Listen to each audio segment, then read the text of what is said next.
is a gang leader. Just by appearance, everyone should remember a certain old friend. Of course, this Yuan Hua is not that Yuan Hua. This gang leader is not only cruel and bloodthirsty, but also ruthless enough to turn against his own men. Unfortunately, today, he has met his match. Because after only a few rounds, he knelt on the ground, disheveled. He didn't expect this young man to be so agile. He barely touched him from beginning to end. It turns out, early on, when he stopped Xiao Ye and Gong Ling, he realized he was being ignored by them. Gong Ling completely ignored him and just walked away, preparing to catch Zhang Zha, who had escaped. As for Xiao Ye, this guy is even more infuriating. He doesn't even attack, only dodging, directly causing the gang leader's attacks to completely miss. During this time, he even smiled and advised the gang leader to talk it over nicely. Unexpectedly, the gang leader didn't listen at all, and even became more furious. Helplessly, Xiao Ye had no choice but to sigh, and then made a gesture.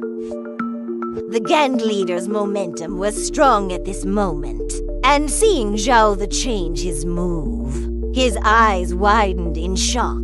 It was too late for him to dodge. He could only crash solidly into the iron gate. Well, this impact directly made him dizzy and disoriented. Extremely pathetic. And that fellow Xiao Ye actually said, with a look of emotion, "Oops, how come there's a door here? Damn it! This is simply too much." The gang leader, having suffered a great loss, gritted his teeth in hatred. He wiped away the blood from his nose and asked Xiao Ye which path he was on. But Xiao Ye was still being unserious, smiling and replying with 4 words, the righteous path of the world, because he had already seen that this gang leader was not a fellow professional, just a common gangster boss. Seeing this kid looking down on him, the gang leader quietly drew out his folding fan. Now, he didn't care where this guy was from anymore. Anyway, today, this kid must die. But Xiao Ye was clearly distracted at this moment. He looked at the boy placed in the distance, knowing he couldn't delay any longer. He already sensed that Gong Ling must have caught Zhang Zha by now, so he should also quickly end this farce. But in reality, Gong Ling was grinding her teeth in anger, because when she found Zhang Zha, she found him staring blankly at the carousel.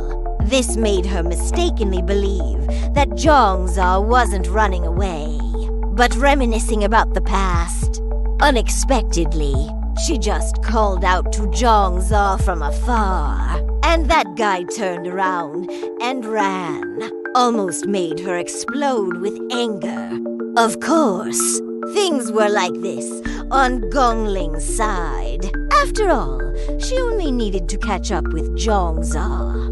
But Xiao Ye had a lot more to consider, because the gang leader, Yuan Zi, had been saying harsh words to Xiao Ye for a long time, but they were all taken as wind in the ears by the distracted Xiao Ye. This made the gang leader lose face. He held the fan and thrust it straight at Xiao Ye's face. At the critical moment, Xiao Ye, startled awake, subconsciously turned his body to the side, barely dodging this fatal blow. And that gang leader's fan pierced straight into the wall. Hearing the sound of metal clashing and looking at the wall with a big hole poked in it, Xiao Ye broke out in a cold sweat. But the gang leader's attack was clearly not over. He could only jump away to dodge. Finally, Xiao the found an opportunity amidst the dense attacks. He attacked again and grabbed the gang leader's wrist. He stared at the folding fan and asked doubtfully, "This fan, it's not made of iron, is it?" Unexpectedly, the gang leader didn't answer, but smiled sinisterly, because in the next moment, he opened the folding fan, revealing 3 flying blades hidden between the fan ribs. Xiao was shocked and quickly leaned his head back to dodge. 2 of the flying blades grazed his chin and nailed into the wall behind him.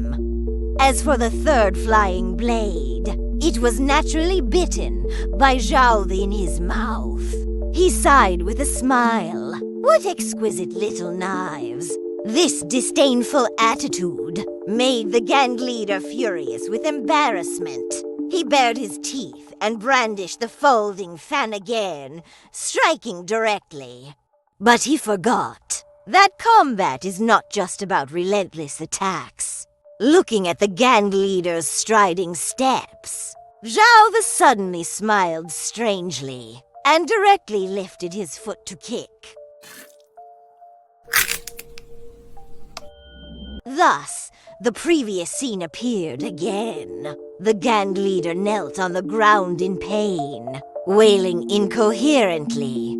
Xiao didn't take the opportunity to attack, but still asked him, staying true to his original intention. Where exactly did that child come from? But he didn't expect the gang leader to endure the pain and take the opportunity to counterattack. One move forced Xiao back. He angrily denounced Xiao Ye's excessive actions, then tore off his own clothes. He said through gritted teeth, "If I don't kill you today, I probably won't be able to sleep well for the rest of my life." Thinking about it, it's indeed true. After all, if Xiao is still alive, it means there is still someone in the world who makes him incredibly frustrated. Seeing the gang leader's appearance, Xiao Ye sighed helplessly. Looks like I still have to dodge for a while. Watching the dense flying blades shooting towards him, Xiao twisted and turned, and even jumped behind the gang leader right in front of his face. Directly jumped to his back. The gang leader was suddenly startled and quickly turned around to respond. But as soon as he turned his head, he saw Xiao Ye's big hand already reaching his eyes. He seemed to see countless terrifying things rushing towards him. This was a terrifying sight he had never seen in his life. However, the expected attack did not come. When the gang leader opened his eyes, he found Xiao Ye's hand frozen in front of his eyes, but his own glasses suddenly cracked. In shock, the gang leader quickly jumped back, staring at Xiao Ye's hand with a nervous expression, as if he was looking at something extremely terrifying. Hand? What hand? I haven't even attacked yet.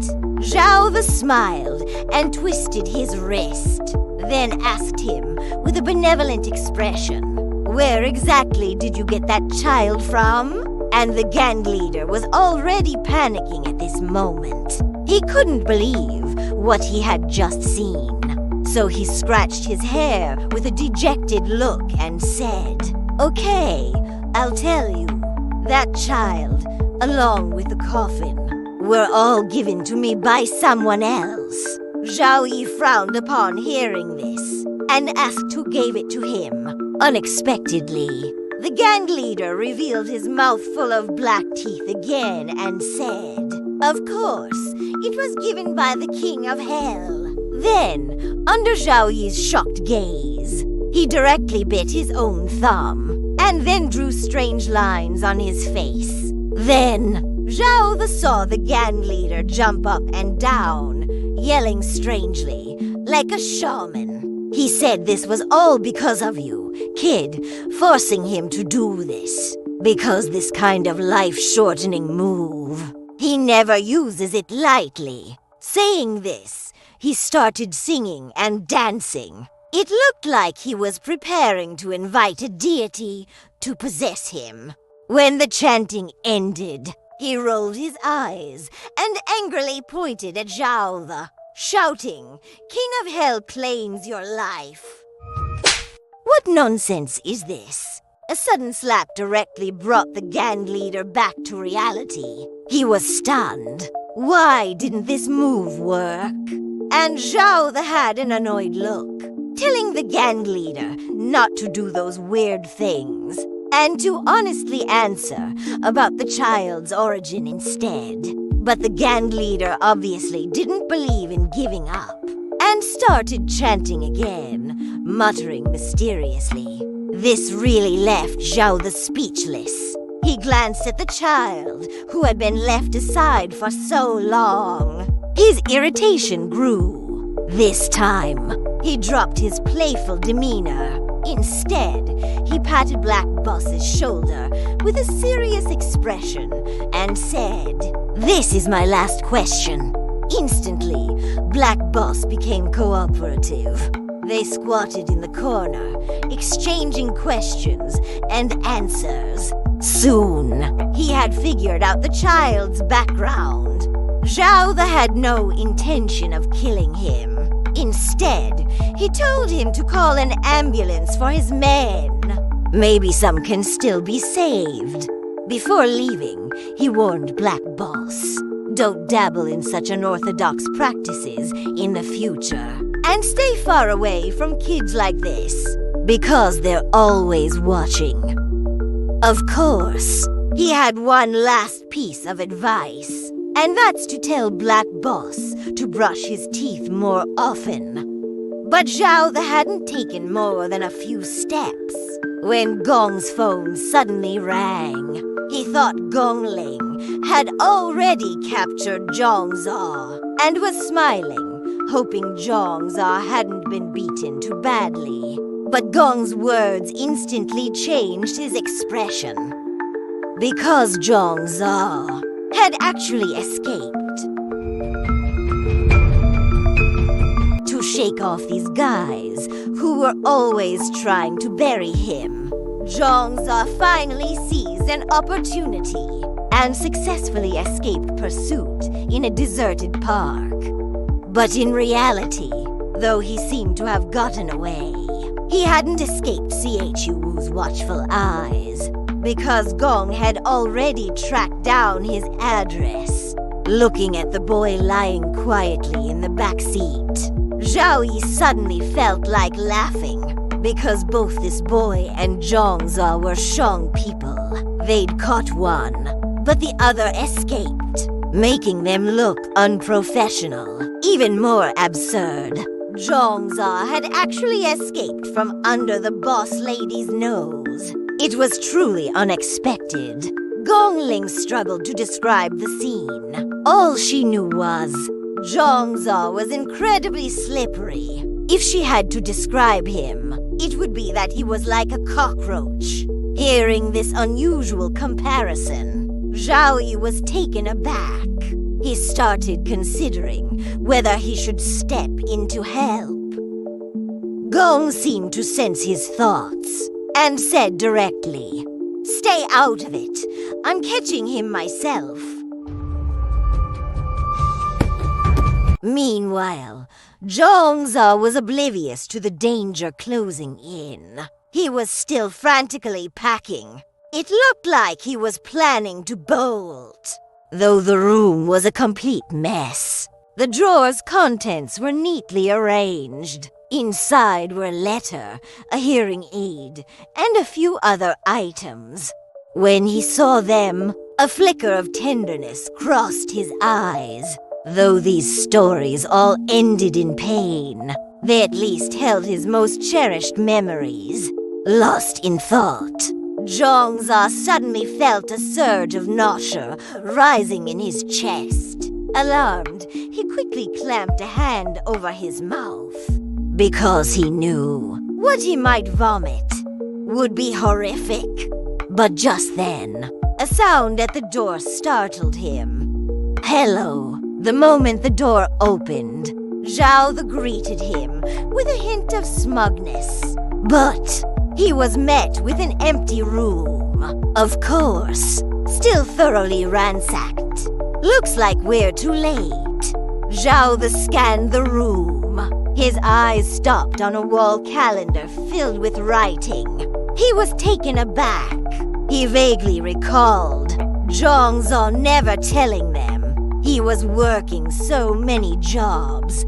27th. Today's the 27th. 27th. And it also said, send money. It seemed this was the reason Zhang Zha had mentioned for having so many things to do. Gong Ling was also moved. She quietly added some information. Before we came to this neighborhood, I did some background checks. This area has the lowest rent in the entire city. That's why many migrant workers live here. Hearing this, Xiao couldn't help but sigh. Life's tough.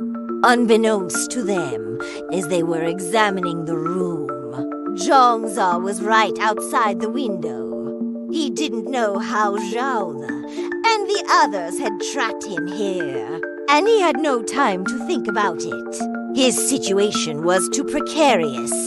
After all, a 4-story drop was enough to terrify anyone, especially when he was only supported by a single water pipe. But then, a crow suddenly flew past Zhang Zha and perched boldly on a nearby power line, staring right at him. The next instant, Gong Ling's hand shot out and grabbed him. Zhang Zha was horrified.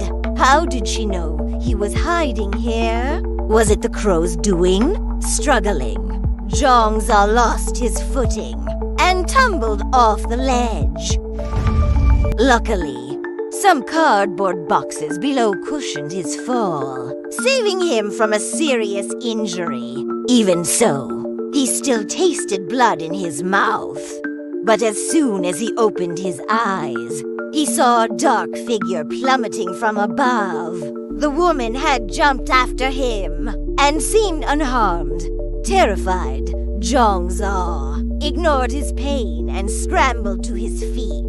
But Gong Ling didn't immediately give chase. It seemed this lady had a bit of germophobia, reluctant to step on the grimy ground. But a moment later, using the wall for leverage, she launched herself in pursuit. Xiao watched this scene unfold. His usual carefree demeanor was gone, replaced by a complex expression. He recalled what Gong Ling had told him earlier, that during the address search, Gong Ling had discovered something they had in common with Zhang Zha. At the time, Xiao was surprised, thinking Zhang Zha might have some kind of background. But Gong's words left him speechless, because Zhang Zha, just like them, was also an orphan.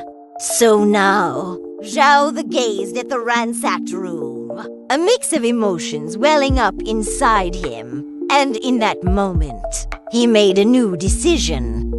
Meanwhile, Zhang Zha was still sprinting through the alleyways, unaware of how he couldn't shake off the woman tailing him until he saw the crows circling above. Did he finally understand?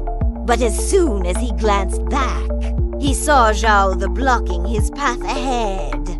But Xiao didn't move to intercept him. Instead, he called out in a calm voice, "Zhang Zha, come back with us." But Zhang Zha was too desperate to listen. He glanced back at Gong Ling closing in and made a daring decision. Then, to Xiao Ye's astonishment, he darted towards a narrow crack in the wall and squeezed himself inside without hesitation, regardless of the scrapes and bruises. But Gong Ling was right behind him. She grabbed hold of Zhang Za's backpack, intending to pull him back out. But this only fueled Zhang Za's desperation to escape. Gritting his teeth, he ripped the backpack strap and scrambled through to the other side. Staring at the empty crack, Gong Ling stood there defeated, silent. Only then did Xiao Ye finally understand why the boss lady had compared Zhang Zha to a cockroach. Xiao Ye was equally silent because he didn't understand what send money on the calendar really meant. That would make Zhang Zha disregard his injuries and flee so desperately. Afterward, he took the backpack Gong Ling handed to him and saw a faded photo inside. Remembering the news report Gong Ling had mentioned, he finally understood what yesterday's amusement park meant to Zhang Zha. And what he hadn't anticipated was that the same tragic event had happened to Zhang Zha not just once, but at least 3 times. Because as a Shang person, Zhang Zha, from birth, has lost many things. Because the misfortune that shrouds him will destroy any ordinary person who tries to approach him. At this moment, Zhang Zha is still running away in a panic. He even accidentally bumped into a little girl. This scene felt familiar, reminding him of a sad past he couldn't help but recall. But he didn't dare to stop, and had no time to apologize. He could only run forward desperately again, until he fell into a secluded alley. However, the envelope that fell out caused a sharp pain in his heart, because that was another painful memory. This time, he couldn't hold back anymore. He coughed out the blood that had accumulated for days all at once. By the time he realized it was already too late. He frantically tried to cover it with his hands, hoping those monsters wouldn't escape from here again. Just then, Xiao Ye and the others chased after him. Just like before, he still said the same thing. Zhang Zha, come back with us. You'll hurt more people if you stay outside.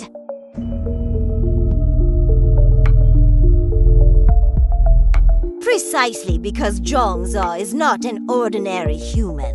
He has been full of misfortunes since he was born.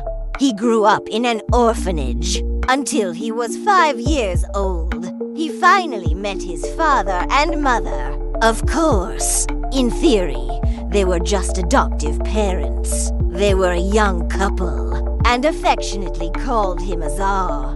It was at that moment that he became a city dweller. He had loving parents and finally had a happy home.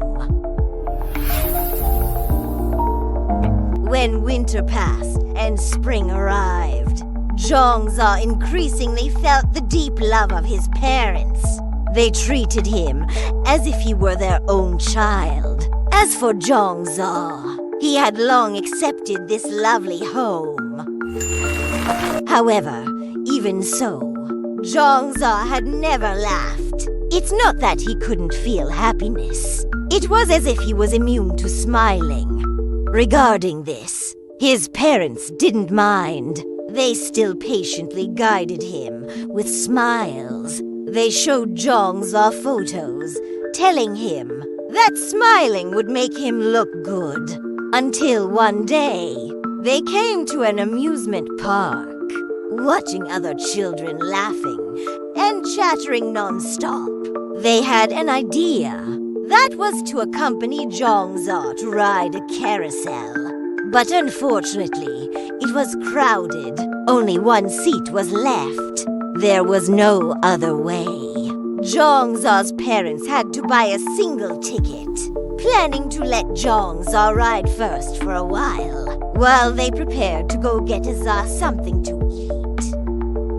So, Zhang Zha on the carousel recalled everything before and suddenly laughed foolishly. That was a smile from his heart. It was also the first time he had smiled in his life.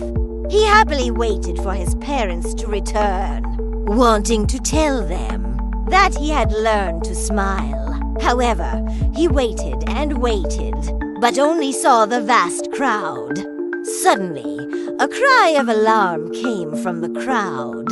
Listening carefully, he realized it was in the amusement park, where a scaffolding for a wall had collapsed and crushed a couple underneath. At that moment, Zhang Zha suddenly felt that everything in front of him had lost its color, and he became an orphan again.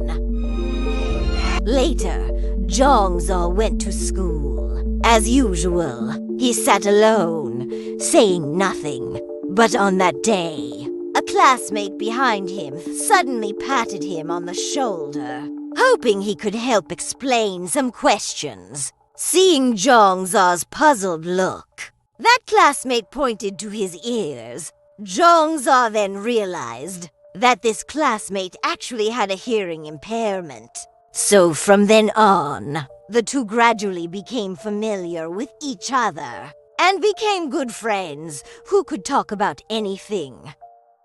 He even invited Zhang Zha to his home for dinner and brought Zhang Zha to play with other children. And it was from that time on that a long-lost smile gradually appeared on Zhang Zha's face.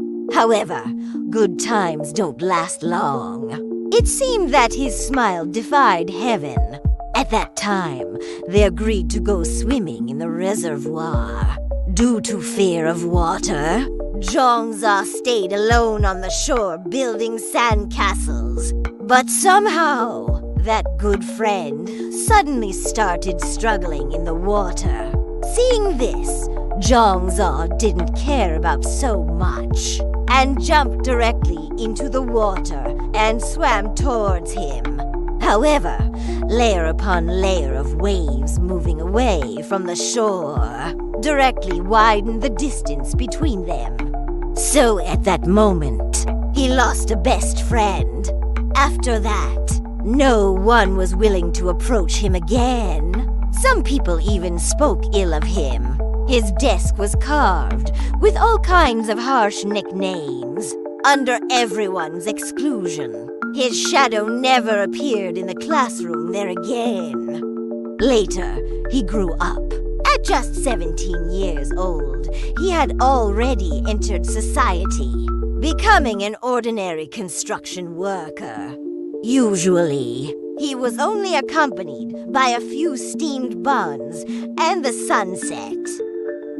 But one day, a new young man came to him. His name was Xiao Wu, because he saw that Zhang Zha was always alone. So he planned to become a companion. It's good to have mutual support on the construction site.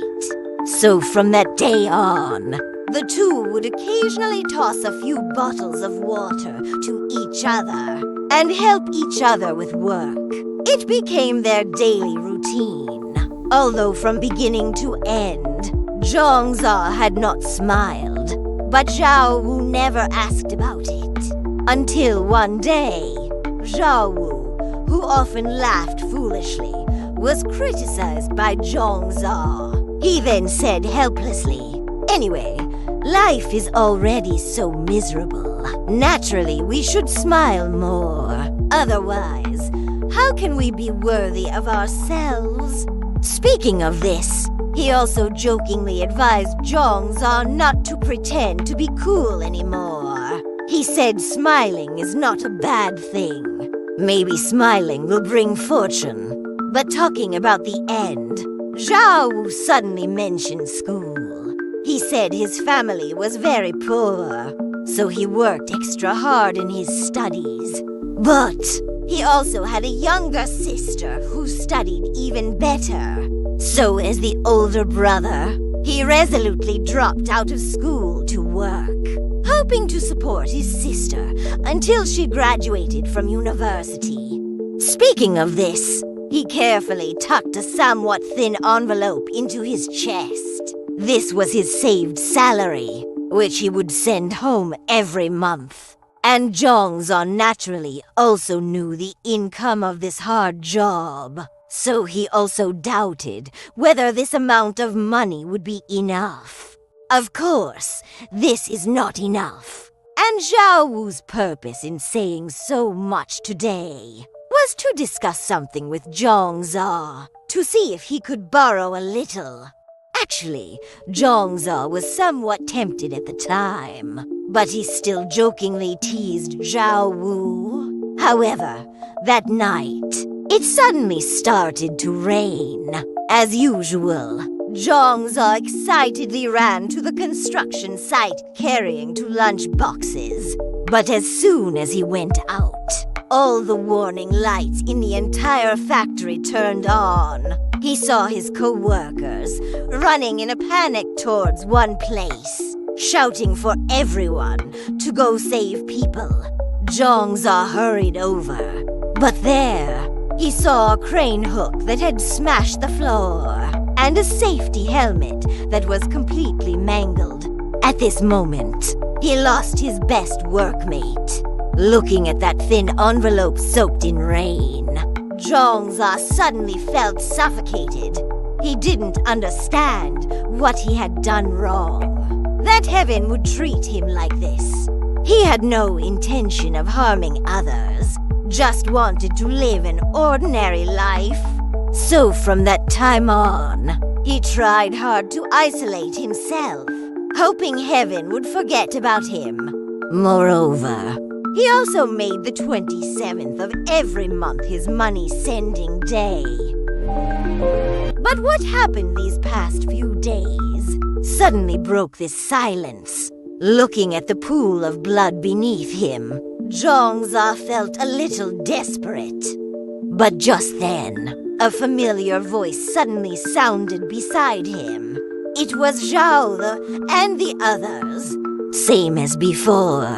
Xiao Ye said gently, "Zhang Zha, come back with us." But it's also different from before. This time, Xiao Ye reached out his hand to help him up. Furthermore, he added, "Maybe we can help you." A family should be complete. However many people went out, that's how many should come back. Oh, wait, no, it's bringing one more person back. However, this time Zhang Zha, to some extent, can be considered to have returned voluntarily. Just as they arrived at the entrance of the Taoist temple, Zhang Zha noticed the middle-aged uncle standing quietly. The uncle's eyes carried an air of condescending dominance and an irresistible scrutiny. But strangely, the uncle suddenly didn't say a word and gestured please to them. This made Zhang Zha, who was walking in front, a little bewildered.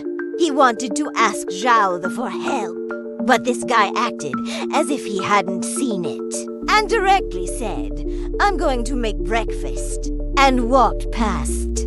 But fortunately, this guy still had a bit of conscience, because when he left, he told Zhang Zha to go sit with third brother first. But as soon as he entered the door, Zhang Zha regretted it. It turned out that the third brother Xiao Ye spoke of was actually that weird uncle holding a back scratcher. At this moment, that guy was sitting face to face with Zhang Zha. The distance was so close that it already made him feel uncomfortable all over. Suddenly, the weird uncle blurted out a sentence unexpectedly. "What's your name?" Zhang Zha didn't dare to be negligent and nervously said his name. Unexpectedly, that guy just stared straight at him and said, "I know." Zhang Zha was stunned. Although he didn't know how to respond, He was already cursing in his heart, and still ask? Fortunately, Xiao Ye's appearance helped him out of the awkward situation. It turned out that he had already prepared the meal and came to call everyone to get ready for breakfast. The uncle was still staring intently at Zhang Zha and then made an okay gesture. Of course, this gesture was made with that back scratcher. I really don't know how he can control this thing so skillfully. Breakfast was plentiful, a basket of steamed buns, and more than a dozen eggs, plus a little bit of pickles. Although it was very simple, everyone seemed to be used to it. It seemed to be because they were in a Taoist temple, or perhaps they were a bit short on money. As for that weird uncle, that's right. He still used the back scratcher with incredible skill. Xiao Ye noticed that Zhang Zha was still in a daze and gently told him to eat quickly and to treat this place like his own home. Zhang Zha nodded in agreement, although he initially refused. But earlier, Xiao Ye had explained to him that he could also earn money in the Taoist temple and at the same time avoid some unexpected events. Zhang Zha naturally knew that this was referring to the matter of him being a Shang person. Thinking of this, he suddenly really wanted to understand how everyone was going to help him and what kind of cooperation he needed to provide. Unexpectedly, as soon as he said this, the back scratcher pointed over. He saw the weird uncle say with a rascally manner, asking them for help requires payment. Zhang Zha was stunned. For a moment, he was a little at a loss. Seeing this, Xiao Ye hurriedly picked up a steamed bun and stuffed it into third brother's mouth. Then he told Zhang Zha to eat in peace, and other things would be explained after breakfast. Ling had been silent all along. After finishing breakfast, she directly put down her chopsticks, saying she was going back to catch up on sleep. And Zhang Zha also started eating chopsticks in unease. However, after just a few bites, the weird uncle startled him again. He said, Zhang Zha just ate a total of 1 steamed bun, 3 eggs, and a bowl of porridge. I've already written it down. As he spoke, he even let out a satisfied burp. But before Zhang Zha could react, he directly got up, saying he was going out for a walk. Xiao Ye naturally saw through third brother's little scheme, and immediately shouted at him to wash his own bowl. Unexpectedly, upon hearing this, that guy ran even faster than a rabbit. However, turning his head back, that usually aloof uncle also stopped eating, saying, I'll leave this to you. Upon hearing this, Xiao Ye agreed very respectfully, but Zhang Zha didn't expect that. The aloof uncle would specially glance at him before leaving, and then patted Zhang Zha's shoulder, telling him to eat slowly, no rush. This feeling suddenly gave Zhang Zha's heart an indescribable feeling. So, only Xiao Ye and Zhang Zha remained at the table, same as before. Xiao Ye still had that kind and gentle tone, gesturing for Zhang Zha to eat more if he wasn't full, and then quietly put on his earphones. Unexpectedly, as soon as the steamed bun entered his mouth, a strange feeling surged from his stomach. Greatly alarmed, Zhang Zha hurriedly covered his mouth. He thought of the things he had vomited, and thought of those monsters called Shang. Zhang Zha, who had finally calmed down, asked with a solemn face, those things called Shang, are they really vomited out by me? Xiao Ye smiled upon hearing this, and only replied with 2 words, "Yes, indeed." After confirming this matter, Zhang Zha seemed to have somewhat accepted this fact. At this moment, he wanted to know if these monsters called Shang were hidden in his body or in his blood, but unexpectedly, Zhao denied all of them. He said those Shang were right behind Zhang Zha. As soon as these words came out, it directly startled Zhang Zha. He hurriedly got up and looked behind him, but it was empty there.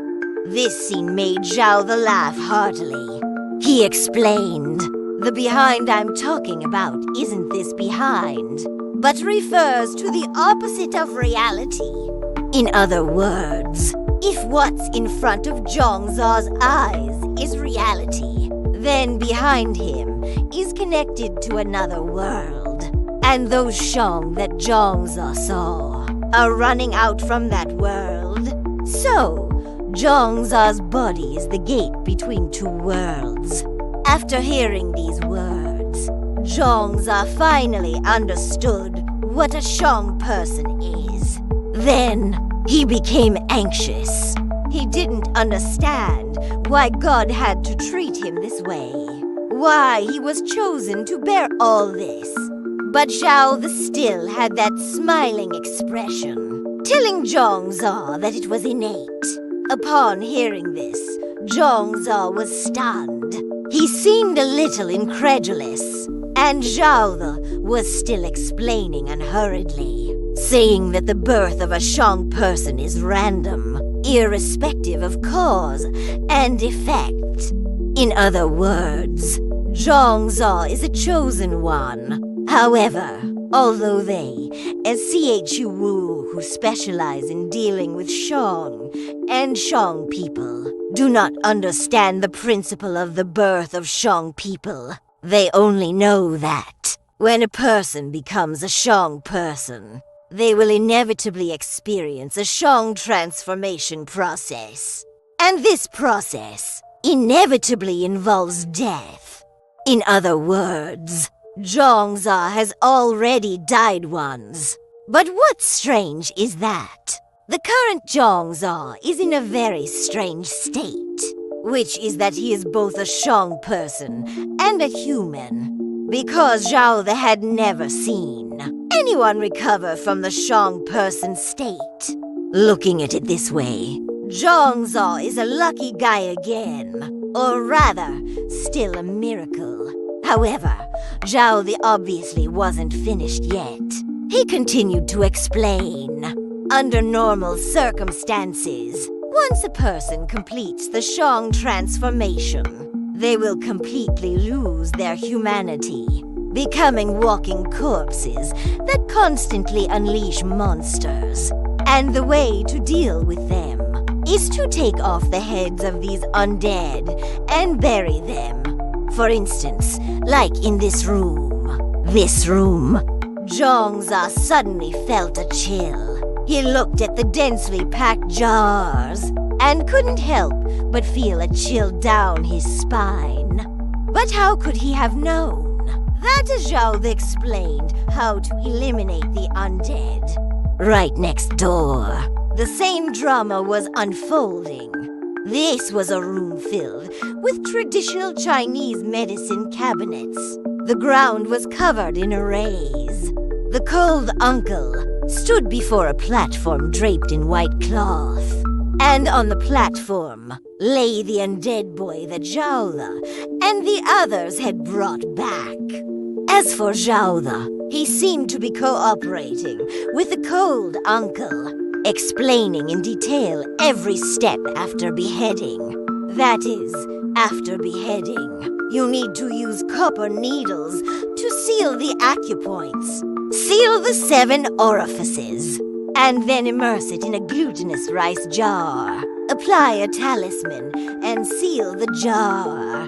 However, after Xiao finished explaining all this, Zhang Zha was still in shock, because he couldn't believe there were so many jars here. Didn't this mean that there were many undead in the world? Xiao the chuckled. Don't just look at the number. These were accumulated by generations of Chu Wu. Some of these jars have probably been here for centuries. But even with Xiao Ye's explanation, Zhang Zha still felt uneasy. Because in those jars, he seemed to see his own future. So he asked Xiao the worriedly, "Will I completely become undead?" Hearing this, Xiao the smirked. "Although I'm not sure if you'll completely turn. As long as you keep inexplicably vomiting blood, it means you have the potential to become one. But instead of worrying about the unknown, why not eat some more glutinous rice while it's hot to disinfect?"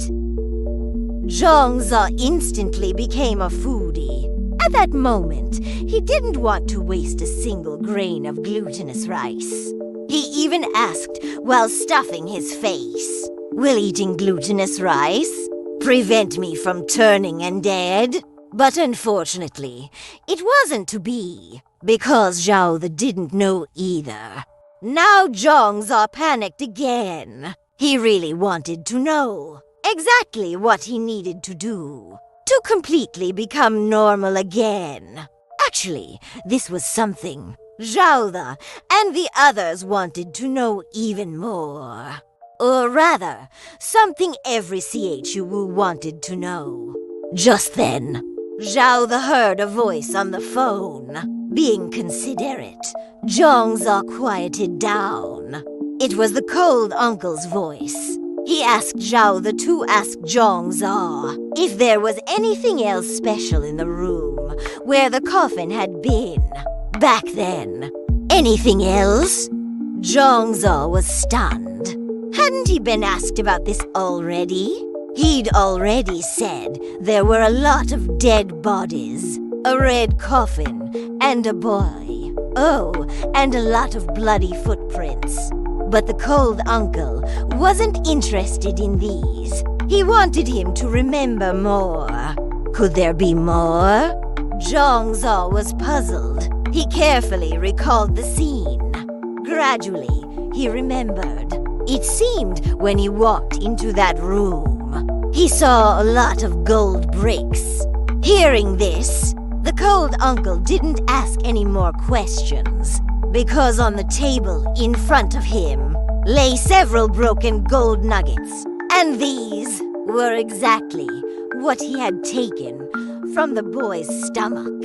So, who exactly had sewn these gold nuggets into him?